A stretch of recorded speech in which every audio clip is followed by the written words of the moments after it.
బిడ్డలారా, దేవుని వాక్యంలో కొలస్సీలకు రాసిన పత్రిక, కొలస్సీలకి పౌలు, అపోస్తలుడైన పౌలు కొలస్సీకి రాసినటువంటి పత్రిక,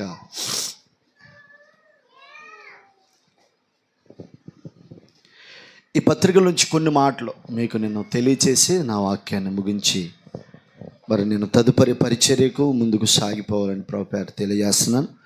మొదటి అధ్యాయము 9, 10, 11, 12 వచ్చిన 9 నుంచి 12 కలిసే ఉంటే దేవుని కుమారి మైకులో చదువు. మీరు సంపూర్ణ జ్ఞానము కలిగిన వారుగా ఉండాలి. ఆమేనంటలేదు. ఏం కలిగిన వారై ఉండాలి? మీరు జ్ఞానములో సంపూర్ణత పొందాలి. ఏ జ్ఞానం అది? ఏమండి, ఇహలోక సంబంధమైన జ్ఞానం కాదు, పుస్తకాల నుంచి వచ్చేటటువంటి జ్ఞానం కాదు, కానీ దైవిక జ్ఞాన విషయంలో మీరు ఏమవ్వాలి అంటే సంపూర్ణతలోనికి రావాలి. ఆమేనంట్ల. ఏమండి, పుస్తకాల నుంచి వచ్చిన జ్ఞానము ఏమండి అది చదివితే వస్తుంది, బడికి వెళ్తే వస్తుంది. కానీ బిడలారా, దైవిక జ్ఞానం అట్లా కాదండి.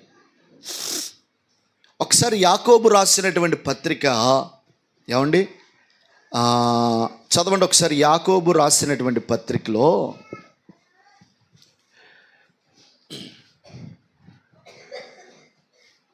5వ వచనం, 1:5. మైక్ చదువక్క, దేవునక్క మైక్ తీసుకో. మీలో ఎవనికైనను జ్ఞానము కొద్దుగా ఉన్న యెడల అతడు దేవుడు అడగవలెను. ఒక్కసారి 2 చేతులు పైకెత్తి స్తోత్రం చెప్తారా? హల్లెలూయా, హల్లెలూయా. చూడండి, మీలో ఎవరికైనా జ్ఞానం కొదువుగా ఉంటే ఎవరిని అడగాలి అట? బాగా చెప్పట్లేదు. చూడండి, ఇంకా చదువునానా, దేవుణ్ణి అడగాలని ఉంది. అప్పుడు అది అతనికి అనుగ్రహింపబడును. అప్పుడు అది అతనికి ఏమవుతుందట? స్తోత్రం చెప్పండి. ఇది ఏ జ్ఞానం? ఏ జ్ఞానం అంటే ప్రభు దగ్గర నుంచి వచ్చే పరసంబంధమైన జ్ఞానం. ప్రతి క్రైస్తవుడు, ప్రతి భక్తి కలిగిన వ్యక్తి, ప్రతి విశ్వాసి, ప్రతి పరిశుద్ధుడు ఈ జ్ఞానాన్ని ఖచ్చితంగా పొందాలి. ఆమేనంటలేదు. హల్లెలూయా, హల్లెలూయా. ఖచ్చితంగా ప్రతి విశ్వాసి జ్ఞానం పొందాలి. హల్లెలూయా. ఆ జ్ఞానము లేకపోతే దేవుని బిడ్డలారా చాలా నష్టాలు కలుగుతాయి. ఇప్పుడు ఆయన అంటున్నాడు ఏమనంటే, పౌలు గారు, ప్రతి వ్యక్తి జ్ఞానములో సంపూర్ణత చెందాలి. బాగా చెప్పాలి. జ్ఞానము ఉండడమే కాదంటే ఆ జ్ఞానములో పరిపూర్ణమైన జ్ఞానం కలిగి మనం ఏం చేయాలి? బాగా చెప్పండి, ఏం చేయాలి? ప్రభువుని అడగాలి. ఆమేన్ చెప్పండి. జ్ఞానములో సంపూర్ణత కావాలి మనకి, పరిపూర్ణమైన జ్ఞానవంతులుగా మారాలి. ఏ జ్ఞానం అంటే దైవికమైన జ్ఞానం. అది ఎలా వస్తుంది అంటే దేవుని బిడ్డలారా, దేవుణ్ణి అడిగితే వస్తుంది, ప్రార్థన చేస్తే వస్తుంది. ఏమండి, దానినే బైబిల్లో వివేకము అంటారు. దైవిక జ్ఞానానికి మరొక పేరు ఏంటంటే వివేచన, వివేకము. హల్లెలూయా. ఒకటి ఈ వివేకము, ఈ జ్ఞానం ఎలా వస్తుంది అంటే బిడ్డలారా, ఒకటి నువ్వు దేవుణ్ణి అడిగితే వస్తుంది. ఆమేన్ అంటలేదు మీరు? ఇక్కడ అదే కదా. అయితే మీలో ఎవడైనా జ్ఞానము కొదువుగా ఉంటే అతడు దేవునిని అడగాలి, అప్పుడు అతనికి అనుగ్రహించబడును. ఆయన ఎవరిని గద్దించక ధారాళంగా జ్ఞానాన్ని ఇస్తాడండి. హల్లెలూయా, హల్లెలూయా. యేసుక్రీస్తు ప్రభు తర్వాత బైబిల్లో జ్ఞానవంతుడైన ఒక ఆయన ఉన్నాడు. ఆయన ఎవరంటే సొలొమోను అండి. ఒక రోజున సొలొమోను తన చిన్నతనంలోనే, యుక్త వయసులోనే రాజరికాన్ని అందిపుచ్చుకున్నాడు. దావీదు తర్వాత దావీదు అంతటి పరిపాలన చేసినటువంటి రాజు ఎవరైనా ఉన్నారంటే అది సొలొమోను. దావీదు కంటే చక్కటి పాలన చేశాడు. దేవుని బిడ్డలారా, అతని జ్ఞానాన్ని తెలుసుకోవటానికి దేవుని బిడ్డలారా మరి షేబా దేశం నుంచి, ప్రపంచ దేశాల నుంచి సొలొమోను గారి జ్ఞానం తెలుసుకోవడానికి, ఆయన జ్ఞానవాక్కులు వినడానికి, ఆయన జ్ఞానం యొక్క ఔన్నత్యాన్ని తెలుసుకోవడానికి అనేక దేశాల నుంచి రాజులు రాణులు వచ్చేవారంటండి. అంత జ్ఞానము సొలొమోను గారికి రావటానికి గల కారణం ఎవరు అంటే ఎవరో కాదండి, ప్రభువే. దేవునికి స్తోత్రం. హల్లెలూయా. సొలొమోను ఎంతటి జ్ఞానవంతుడంటే దేవుని బిడ్డలారా, ఒక రోజునట ఒక ఆమె, ఇద్దరు మరి గర్భవతులు ఒకే హాస్పిటల్లో డెలివరీ అయిందండి. ఇద్దరు గర్భవతులు ఒకే హాస్పిటల్ ఏమైంది అమ్మా, ఇద్దరు ఒకే హాస్పిటల్లో డెలివరీ అయిందండి. ఒకటి సోమరిపోద్దు అనమాట. ఏ పోద్దండి? అది నిద్రలో పుట్టిన బిడ్డ మీద పడిపోతే ఆడు చచ్చిపోయాడు. నిద్రలో ఎవరు చచ్చిపోయారండి? సొంత కొడుకునే నిద్రలో చంపేసుకుంది. ఉండాలి కదా, జాగ్రత్త ఉండాలి కదా, లేకపోతే అంత డేంజర్ అండి.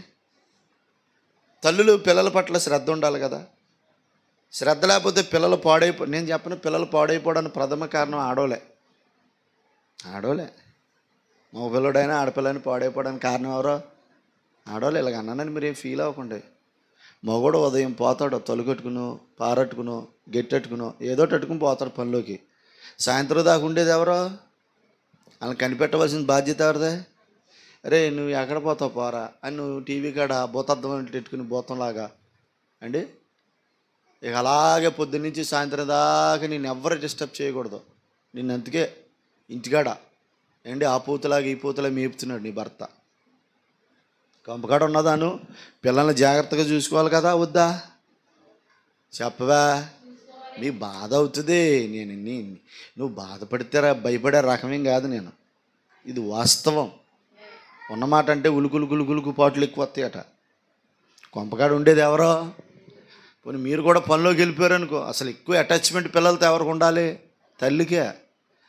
ఇది ఫుల్గా తినేసింది. కొంతమంది సంటిపెట్టి తల్లికి పత్తలే పెట్టరండి. ఇప్పుడు అసలే పత్తు లేదండి. అమ్మాళ్ళ కాలాల్లో అయితే ఎంత పత్తిమోనండి, అసలు మామూలు పత్తి కాదు. ఆ పత్తి ఉండబట్టే ఈ రోజున వాళ్ళు అంత బలంగా ఉన్నారు. ఈనాటి ఆడవాళ్ళని చూడండి, 3వ రోజునే చెవులు గుడ్డలు లేకుండా, నడికట్లు లేకుండా, చెప్పులు లేకుండా అండి వదిలేసిన ఆ దేవదూతలాగా కొంపలాంట తిరుగుతుంది. చంటి పెడతలే. ఇప్పుడు పద్ధతులు లేవండి. చి అస్సలు దేనికి పద్ధతి లేదు. అసలు ఏ సందర్భానికి పద్ధతి లేదు. పిల్లలకి పద్ధతులు లేవు. చాలా వరకు చాలా చిరాగ్గా అయిపోయింది. ఎందుకంటే ఇక అంచెదినాలు కాబట్టి మనుషులందరూ ఒకలాంటి ఆత్మ పనిచేసేద్దని బైబిల్ చెప్పింది కాబట్టి. అయినా మనం భక్తిపరులం కాబట్టి కొంచెం మన పిల్లల పట్ల మన పట్ల శ్రద్ధ వహించాలి. నేను ఒక్క మాట చెప్తాను, మీరు బాగా వినాలి. తల్లులు అనబడుతున్నవారు, మీకు సమయం దొరికిన ప్రతిసారి నువ్వు చేయవలసిన ఒకే ఒక్క చిన్న పని నువ్వు చేస్తే చాలు, నీ కుమారుడు నీ కుమార్తె దేశానికి, సంఘానికి, గ్రామానికి దీవెనగా మారుతాడు. ఏంటదంటే చేసిన ప్రార్థన, ఆమె చేసిన త్యాగమే. ఒకటి దేవుని కృప అయితే ఆ తల్లి చేసిన ప్రార్థన ఎంతో అతని మీద ప్రభావాన్ని చూపించింది. మోకాళ్ళ మీద నువ్వు సెల్ ఫోన్ అట్టుకుంటే నీ కొడుకు సెల్ ఫోన్ అట్టుకుంటాడు. నువ్వు సినిమా చూస్తే నీ కొడుకు సినిమా చూస్తాడు. అమ్మా నువ్వు వాళ్ళతో వెళ్తావు, బాయా ఇక్కడ ఉన్నావు ఇలాగన్నావు అనుకో, ఆడు కూడా ఇంకొక దరిద్రం. అందుకని మనం ఏమి ఇచ్చుతాం అదే చెప్పండి బాగా. అందుకే జాగ్రత్తగా ఉండాలి. మనం ఎలా ఉండాలి?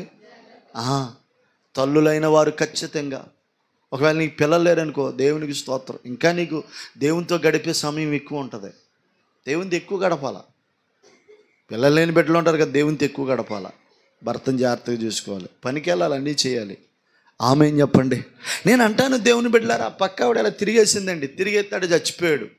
ఇంకొక ఆమె బిడ్డను దొంగసాటుగా ఏం చేసింది, ఈ బిడ్డను ఆవిడ దగ్గర పెట్టేసి ఆ బతుకున్న బిడ్డను ఇతని దగ్గర ఈవిడ దగ్గర పెట్టేసుకుంది. ఎందుకంటే నలుగురు 4 రకాలుగా తిడతారని. ఈ సంగతి పుట్టిన బిడ్డ యొక్క పోలికలు విధానాలు తల్లికి తెలుస్తాయి కదా. అరే చచ్చిపోని బిడ్డ నా బిడ్డ కాదు, అడుగు బ్రతికిన బిడ్డ నా బిడ్డ, నాకు తెలుసు నా కొడుకు ఎలాగుంటాడని ఈ తల్లి వల వల వల వల ఏడుస్తూ ఉంటే ఈ కేసు సొలొమోను గారి దగ్గరికి వచ్చింది.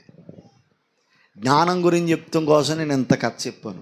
సొలొమోను గారి దగ్గరికి కథ వచ్చి వాళ్ళిద్దరు అతని దగ్గరికి వచ్చిన తర్వాత అంత జ్ఞానవంతుడో. సరే, ఆవిడంటుంది ఈడు నా కొడుకే అంటుంది, ఈ సొంత తల్లి నా కొడుకు అంటుంది, మరి దొంగలించిన తల్లి నా కొడుకు అంటుంది. సరే, ఒకసారి ఆలోచించుకున్నాడు, జ్ఞానం అప్పుడే పొందాడు కొత్తగా. హల్లెలూయా. అరే ఒక భట్టుని పిలిచి, అరే నాన్న చక్కటి సాబంటే ఒక కత్తి తేరా ఒక కత్తి అన్నాడు. ఆ బిడ్డను పట్టుకోరా, అరే బల్ల మీద పడుకోబెట్టాను, ఒక్క ఏటికేసేస్తాను 2 మొక్కలు, ఓ మొక్క నువ్వు తీసుకో అంటే, ఈ ఈ ఈ తల్లి కాని తల్లి, దొంగతనం చేసిన తల్లి అంటే చేసేయి 2 మొక్కలు చేసి, కడుపును పుడితే ఆవిడకి బాగా తెలితే సురుక్కుమంటుంది. అసలు తల్లి ఏం చేసింది, అయ్యో అయ్యా చంపుకో, ఆ బిడ్డనే పోలే దాని దగ్గర ఉన్నాయి, నా కొడుకు బతికున్నాడనే తృప్తితో నేను బతికేస్తాను, అంతే తప్ప నా కొడుకుని మాత్రం దానికే ఇచ్చింది. అప్పుడు సొలొమోనుకి బొలిబెలిగేసింది. అసలు తల్లి, అరే కన్న తల్లి హృదయం స్రవిస్తుంది, రే ఇది కట్ట తల్లి కదా, దీన్ని నేలకేసి కొట్టాడు. ఆ బిడ్డని ఈ బిడ్డకి ఇచ్చేసి ఒక అద్భుతమైన తగు చేశాడండి. హల్లెలూయా. చూడండి బిడ్డలారా, అంత జ్ఞానం కలిగిన వాడు, సామెతలు, ప్రసంగి, పరమగీతాలు రాసిన మహాభక్తుడండి. హల్లెలూయా. తన జ్ఞానానికి అంతులేనటువంటి జ్ఞానవంతుడు దేవుని బిడ్డలారా. ఎలాగంటే ఒక రోజున మోకాళ్ళ మీద పడి, కొత్తగా రాజైనప్పుడు మోకాళ్ళ మీద పడి ప్రభు సన్నిధులు అడుగుతున్నాడు, యేసయ్యా ఈ ప్రజలందరినీ పరిపాలించటానికి, ఈ ప్రజలకి న్యాయం చేయటానికి, ఈ ప్రజలను సన్మార్గంలో నడిపించటానికి, ఈ ప్రజలను మరి ఒక మంచి పరిపాలన చేయడానికి నాకు దైవికమైన జ్ఞానం కావాలయ్యా అని దేవుణ్ణి అడగడం మొదలుపెట్టాడు. హల్లెలూయా. ఎప్పుడైతే జ్ఞానాన్ని అడిగాడో దేవుడు ప్రత్యక్షమై ఏమన్నాడు తెలుసా, సొలొమోనా నీ ప్రార్థనకి నేను ఆశ్చర్యభీతుడయ్యాను అంటాడు. అసలు ఎప్పుడన్నా నీ ప్రార్థన అలాగ అనిపించిందా దేవుడికి? సొలొమోను చేసిన ప్రార్థన అంట దేవుణ్ణి ఆశ్చర్యపరిచిందంట. ఎందుకు ఆశ్చర్యపరిచిందో తెలుసా బిడ్డలారా? నువ్వు శత్రువుల ప్రాణాన్ని అడగలేదు, ధనాన్ని అడగలేదు, నీ శరీరానికి సంబంధించిన ఏది అడగలేదు. కానీ నువ్వు అడిగింది ఏంటంటే, ఈ ప్రజలు నీ ప్రజలు కదా, నీ ప్రజలను నీ ఆలోచనతో పరిపాలించే జ్ఞానం కావాలని అడిగావు. అందుకని శత్రువులను నీకు అప్పగిస్తాను, నువ్వు అడగని సంపద కూడా నీకు ఇస్తాను. నీ వంటి జ్ఞానవంతుడు, ధనవంతుడు, వివేకవంతుడు నా తర్వాత ఇంకెవడో లేడు అన్నాడు. హల్లెలూయా. అసలు దేవుడే ఆశ్చర్యపోయాడు. మనం కొన్ని ప్రార్థనలు చేస్తాం, తీరు ఉండదో, దెబ్బలు ఉండదు, తల ఉండదు, మొల ఉండదు, తోక ఉండదు, తలకే ఉండదు. కొంతమంది డైరెక్ట్గా ప్రార్థన చేస్తారండి, ప్రభువా నాకు అది కావాలి నాయనా, నాకు ఇది కావాలి నాయనా. ఇక అదే నా ప్రార్థన. నువ్వు ప్రార్థించేటప్పుడు మొదటిగా తండ్రి అయిన దేవుణ్ణి మహిమపరచడం నేర్చుకోవాలి. ఆమేనంటలేదు. మొదటిగా మనం డైరెక్ట్గా ప్రార్థన చేయకూడదండి. ఇదివరకు కవులు ఉండేవారు, విన్నారా? ఎవరు ఉండేవారండి? కవులు. రాజు దగ్గరికి వెళ్ళినప్పుడు ఈ కవులు ఏం చేసేవారంటే, బహుమతులు డైరెక్ట్గా అడిగేవాళ్ళు కాదు, వాళ్ళ విన్నపాలు డైరెక్ట్గా అడిగేవాళ్ళు కాదు, వాళ్ళ బాధ డైరెక్ట్గా చెప్పేవాళ్ళు కాదు. వారు ఒక కవి రాసేవారు, కవితను రాసేవారు. ఈ కవితలకు రాజు యొక్క మనసు పొలకించిపోయేది, రాజు హృదయము దేవుని బిడ్డలారా ఉప్పొంగిపోయేది. ఉదాహరణకి ఇప్పుడు చంద్రబాబు గారు పరిపాలన చేస్తున్నారనుకో, ఆయన పరిపాలన గురించి ఎవరైనా పొగుడుతున్నారనుకో, ఆయనకి ఎంత ఆనందం కలిగేద్ది. ఆయన చేసిన పనులు, ఆయన ఖ్యాతి, ఆయన ఔన్నత్యాన్ని పొగుడుతుంటే ఆయనకి ఎంత ఆనందం కలుగుతుంది. దేవుడు కూడా అంతే బిడ్డలారా. అంటే నేను వాళ్ళతో పోల్చకూడదు, కానీ దేవుణ్ణి మనము స్తుతించాలండి. దేవుని ఔన్నత్యాన్ని పైకెత్తాలి, దేవుని గొప్పతనాన్ని పైకెత్తాలి. మనం ఎక్కడికి వెళ్ళినా దేవుని గొప్పతనమే చెప్పుకోవాలి, దేవుణ్ణే పైకెత్తాలి, దేవుణ్ణే మహింపరచాలి. మన సొంత నడిపింపు, సొంత ఆలోచనలు. ఏమండి నేను పాడానంటే గాంధర్వుడు, ఏంటంటే కోకిల, కాకి అన్నీ మిక్స్ అయిపోద్ది. కాదు, దేవుని కృప నన్ను వాడుకుంటుంది, దేవుని కృప నన్ను నడిపిస్తుంది. దేవుడే నా జీవితాన్ని అలా చేశాడు, దేవుడే నాకు సహాయం చేశాడు. నేను ఎప్పుడు ఎక్కడైనా ఒకే మాట చెప్తాను, నిష్ప్రయోజనమైన నన్ను దేవుడు ప్రయోజనకరమైన వ్యక్తిగా మార్చేశాడు. కేవలం ఆయన కృపే అని ఎక్కడికి వెళ్ళినా చెప్తాను. ఈ మందిరం అంత ఇచ్చింది ఆయనే, ఈ స్థలం కొనడానికి సహాయం చేసింది ఆయనే. ఇందులో నాది ఒక్క రూపాయి కూడా లేదు, ఇందులో నా చిన్న ప్రయాస కూడా లేదు. దేవుడే కనుక నన్ను ఆశీర్వదించకపోతే, దేవుడే కనుక నన్ను పిలవకపోతే నేను ఈరోజు ఈ స్థితికి కారకుణ్ణి అసలే కాదు. ఆమెనంట్లా దేవుణ్ణే గొప్ప చేయాలి బిడ్డలారా, దేవుణ్ణే పైకెత్తాలి బిడ్డలారా, దేవుణ్ణి స్తుతించాలండి, దేవుణ్ణి గణపరచాలండి, దేవుణ్ణి మహిమపరచాలి. ఆ తర్వాత నీ విన్నపాన్ని దేవునికి చెప్పాలి. ఆమేన్, హల్లెలూయా. అందుకే యెహోవాను స్తుతించుట మంచిది, మంచిది, మంచిది. ప్రభువునే ఎక్కువ పైకెత్తాలి, ప్రభువునే స్తుతించాలి, ప్రభువునే ముందు పెట్టుకోవాలి. దేవుని బిడ్డలారా, ఆయన చాలా గొప్ప దేవుడు. ఏమండి, దేవుని కృపను బట్టి మేము పలానా రోజున ఇది కొనుక్కున్నాం, దేవుని కృపను బట్టి మా జీవితాల సాక్ష్యం అంటే అదే కదా. దేవుడు నీ జీవితంలో ఏది చేశాడో అది సమాజాలకు తెలియజేయడమే కదా సాక్ష్యం అంటే. స్తోత్రం చెప్పండి. వచ్చే వారం కూడా సాక్ష్యం వస్తుంది. హల్లెలూయా. ప్రతి వారం దేవుడు సాక్ష్యాలతో నింపబోతా ఉన్నాడు. ఆమేన్ చెప్పండి. హల్లెలూయా. నేను అంటాను, దేవుని బిడ్డలారా, ఈ పూట దేవుని సేవకుడిగా మొదటిగా నువ్వు దేవుని స్తుతించాలి. దేవుని కనికరం పొందాలంటే ఎక్కువ దేవుని మహిమను పైకెత్తాలండి. హల్లెలూయా. మిర్యామి పాట పాడుతుందండి. మిర్యామి ఎంత అద్భుతంగా ప్రభువుని ఆరాధిస్తుందంటే, దేవుని బిడ్డలారా, ఫరో యొక్క రథాశ్వములను కూల్చావు నీవు, ఎర్ర సముద్రాన్ని పాయలు చేసావు నీవు. అసలు ఎలాగ అంటుంటే మిర్యామి దేవుని బిడ్డలారా అలాగూ దేవుని ఆరాధిస్తుండగా ప్రవక్తినిగా మారిపోయిందంట. ఆమేన్ చెప్పట్లేదు. హల్లెలూయా, హల్లెలూయా. ఈ పూట నేను చెప్తాను దేవుని బిడ్డలారా, మనము సంపూర్ణ జ్ఞానం పొందాలి. ఆమేన్ చెప్పండి. జ్ఞానం ఎలా వస్తుంది? ప్రార్థన చేస్తేనే వస్తుంది జ్ఞానం. ప్రార్థన చేయకుండా మనం జ్ఞానవంతులుగా మారలేం. ప్రార్థన చేయకుండా వివేకవంతులుగా మారలేం. ప్రార్థనే నీ జీవితంలో ప్రతి పరిస్థితిని మార్చగలుగుతుంది. ఆమేన్ చెప్పండి. ఒకవేళ నీవు ఎడ్యుకేషన్లో, చదువులో నీకు జ్ఞానం లేదా, దేవుణ్ణి అడగాలి. నేను చెప్పనా, 10th డైరీ అని ఎందుకంటే తెలుసా? యేసుప్రభు అంటాడు ఓ మాట, గ్రంథపు చుట్టలో నా కొరకు రాయబడినట్టుగా వచ్చాను. అంటే దేవుడు యేసుప్రభు కొరకు ఒక ఉద్దేశాన్ని రాసుకున్నాడు, ఆ ప్రకారం వచ్చాడు ఇక్కడికి. నీ మీద కూడా ఒక ఉద్దేశం ఉంటుంది, నీ మీద కూడా ఒక ప్రణాళిక ఉంటుంది. అందుకే పద్దాగానే చచ్చిపోతాను, ఎందుకు వచ్చిన జీవితం చిచ్చి, శ్రమలకు ఎదురాడు, శ్రమల మీద వ్యతిరేకంగా తిరిగో, దేవుడు చేయగలడు, నిన్ను నిలబెడతాడో. అందుకే కదా నేను చెప్తున్నాను ఈ పూట, ఈరోజు వచ్చిన వాళ్ళు మీ జీవితంలో మిమ్మల్ని ఏది వేధిస్తుందో, ఏది ఇబ్బంది పెడుతుందో దాన్ని మీ జీవితంలో తీసేయబోతున్నాడు. ప్రవచిస్తున్నా నేను, అవన్నీ తీసేయగలడు. నిలబడు, పోరాడు, నీ పక్షాన దేవుడు ఉన్నాడు. నీ పక్షాన ఉన్నది మనిషి కాదండి, దేవుడు. అవతల భయంకరమైన సైన్యం అండి, కొన్ని లక్షల మంది వచ్చేస్తున్నారు యుద్ధానికి. అల్లెలు గిద్యోన్ అన్నాడు, నానా ఎంతమంది అల్లక్కర్లే. మరి అలా చూస్తే చాలామంది ఉన్నారు కదయ్యా, అంతమంది వద్దురా, నేను చెప్పినట్టు చేయొద్దాం. అసలు దేవుడు చెప్పినట్టు చేయి. నీ శ్రమల్లో పోరాటం దేవుడు చెప్పి, ఏం చేయను ప్రభా, ఏం చేయను ప్రభా, ఏం చేయమంటావు అడుగు. గిద్యోనా అంతమంది వద్దు అని ఒక టెక్స్ట్ పెట్టాడండి. ఆ టెక్స్ట్లో 300 మందే పాస్ అయ్యారు. ఎంతమంది? అవతల ఎంతమంది ఉన్నారు? అవతల ఎంతమంది ఉన్నారమ్మా? లక్షల ప్రజలు యుద్ధానికి సిద్ధంగా ఉన్నారు, కత్తులు పెట్టుకున్నారు, కటారాలు పెట్టుకున్నారు. యువతల ఎంతమంది ఉన్నారు? 300 మంది. ఎంతమంది అండి? 300.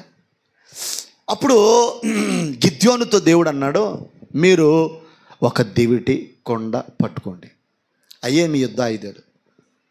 ఏంటంటే హల్లెలూయా. ఒరే నేను చెప్పినప్పుడు ఎక్కువ గట్టి కట్టరా. స్తోత్రం. దేవుడు ఎలా యుద్ధం చేశాడు చెప్తున్నాను. దేవునికి స్తోత్రం. రేయ్ గిద్యోనా, ప్రభా నీ యుద్ధాయుధాలు ఏం కాదు. ఆడి కత్తి అట్టుకొస్తాడో, డాలు అట్టుకొస్తాడో, ఏది అట్టుకొస్తాడో రానే, పిస్టలే తెచ్చుకుంటాడో, బాంబే తెచ్చుకుంటాడో, అణుబాంబే తెచ్చుకుంటాడు రానే, కానీ నేను చెప్పినట్టు యుద్ధం చేయి. ఓకే ప్రభా, నువ్వు చెప్పినట్టే చేస్తా. కొండా దివిటి పట్టుకో. ఓకే పట్టుకున్నా. బోర్లు పట్టుకున్నా. నేను చెప్పినప్పుడు ఆ కొండ బద్దలు కొట్టాలి అన్నాడు. ఏంట్రా అబ్బాయి, ఎప్పుడైతే రే కొండలన్నీ బద్దలు కొట్టనంటే పటేల్ మని కొట్టారంట కొండలో. హల్లెలూయా.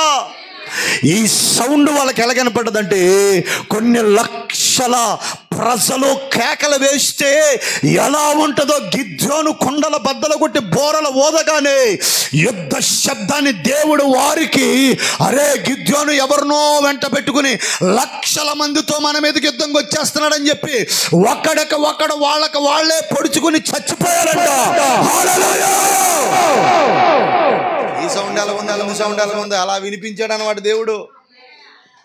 ఇక యుద్ధ కేకకి దేవుని బిడ్డలారా వాళ్ళలో వాళ్ళే పొడుచుకుని చచ్చిపోయారు. అది దేవుడు యుద్ధం చేస్తే నువ్వు ఓరక నిలిచి చూస్తే చాలు. హల్లెలూయా! దేవుడు నీ పక్షాన యుద్ధం ఆడబోతున్నాడు. దేవుడు నీ పక్షాన కదలబోతున్నాడు. అవతల వాళ్ళు ఎంత బలవంతుడైనా, గొల్యాతు బలవంతుడే, దావీదు బలహీనుడే, కానీ దావీదు పక్షాన నిలబడింది ఎవరో తెలుసా? జీవము కలిగిన దేవుడు. నీ పక్షాన దేవుడు నిలబడబోతున్నాడు. నీ పక్షాన దేవుడు కార్యాలు చేయబోతున్నాడు. నువ్వు ఎన్నో సంవత్సరాలుగా వేదన పడుతున్నావు, ఎన్నో సంవత్సరాలుగా దుఃఖపడుతున్నావు, ఎన్నో సంవత్సరాలుగా కన్నీళ్లు గారుస్తున్నావు. ఇక నువ్వు కన్నీళ్లు కార్చన అవసరం లేదు. నిన్ను దుఃఖ పెట్టే వాటిని నా దేవుడు ఏడిపించబోతున్నాడు. గట్టిగా కొట్టు. నీ పక్షాన ప్రభువు ఉన్నాడు. నీ పక్షాన దేవుడు యుద్ధం చేయబోతున్నాడు. అది మాంత్రిక శక్తిలా, దురాత్మలా, మానవ ప్రయోగాలా, అది ఏదైనా నీ పక్షాన దేవుడు యుద్ధం చేయబోతున్నాడు. ఈ మాట పట్టుకుని వెళ్ళు, జనములను నీ కాళ్ళ దగ్గర తెస్తాడు. అంత గొప్ప దేవుడండి మన ప్రభు. అలాంటి శ్రమలో నుంచి రాలేదనుకున్నా నేను. చాలా శ్రమ, అనుభవించవలసిన శ్రమలను అనుభవించుకుంటూ వచ్చింది. దేవుడు నేర్పించుకుంటూ వచ్చాడు. ప్రతి పోరాటం వెనకాల ఆయన హస్తమే ఉండాలి. ఆమేన్ చెప్పండి. అలా ఉంటే నీ జీవితం ఆశీర్వాదమే. నిన్నేది బాధ పెడుతుంది, నిన్నేది దుఃఖ పెడుతుంది, ప్రభువుకి అప్పగించయ్యా. ప్రభు చూసుకుంటాడో. చింతించటం వలన మనం బలహీనులం అవుతాం, చింతపడడం వల్ల మనం అనారోగ్యపరులం అవుతాం. ఆయన మీద పెట్టి, ఇదిగో నాకు ఈ జీవితంలో ఇది ఉంది ప్రభా, బాధ్యత నీదే అని ఊరుకోవడం కాదు, ప్రార్థన చేయాలి. నేనంటే నీ జ్ఞానం కావాలంటే ఏం చేయాలి? ప్రార్థన. ఏం చేయాలండి? మనము జ్ఞానములో సంపూర్ణులు. ఒకటి. రెండవది చెప్తున్నాను వినండి. కొరింథీయులకు రాసినటువంటి పత్రిక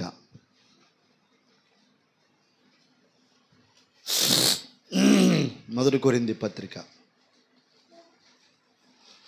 12వ అధ్యాయం మొదటి నుంచి చదవండి.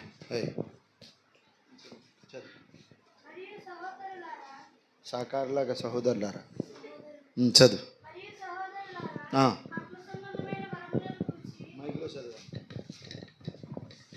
మరియు సహోదరులారా, ఆత్మ సంబంధమైన వరములను గూర్చి మీకు తెలియకుండా నాకు ఇష్టము లేదు. మీరు అన్యజనులై ఉన్నప్పుడు మూగ విగ్రహములను ఆరాధించుటకు ఎటుపడిన అటు